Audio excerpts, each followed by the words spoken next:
Mga kaibigan, mga ka-idol, nakita ko si Fiona na pumasok sa kanal na ito para linisin ang mga nakabara at basura sa loob ng kanal.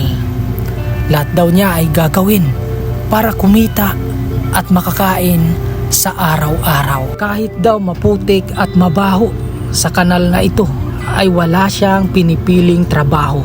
Lahat ay kakayanin niya para kumita sa malinis na paraan, at talagang lagi niya itong ginagawa, ang paglilinis, para kung sa ganon ay hindi masyadong bumaha dito sa Pasay. Sa panahon natin, alam niyo naman ang klima ng panahon ngayon, guys, uso na naman ang bagyo.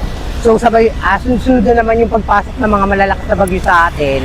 Kaya ngayon, hanggat maaga, yung mga drainage natin dito sa Parisan ni Diwata, hanggat maaari, inaagapan na namin na hindi bumarado. Yan, tatanggal namin yung mga buhangin, basura, kaya lahat ng mga na nakabara dyan na magkukos ng baha.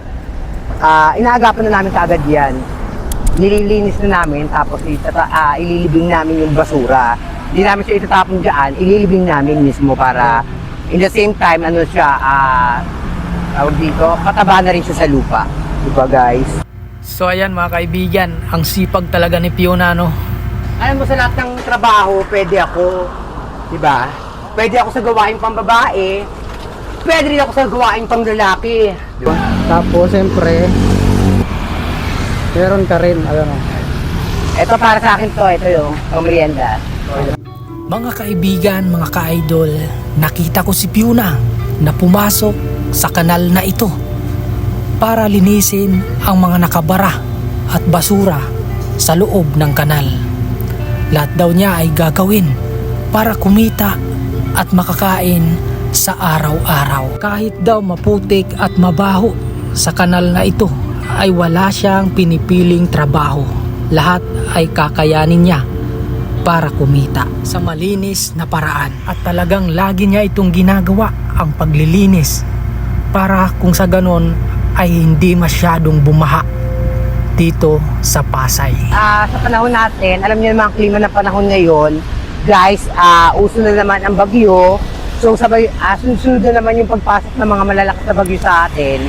Kaya ngayon, hanggat maaga, yung mga drainage natin dito sa Parisan ni Diwata, hanggat maaari, inaagapan na namin na hindi bumarado. Yan, tatanggal namin yung mga buhangin, basura, kaya lahat ng mga na nakabara dyan na magkukos ng baha.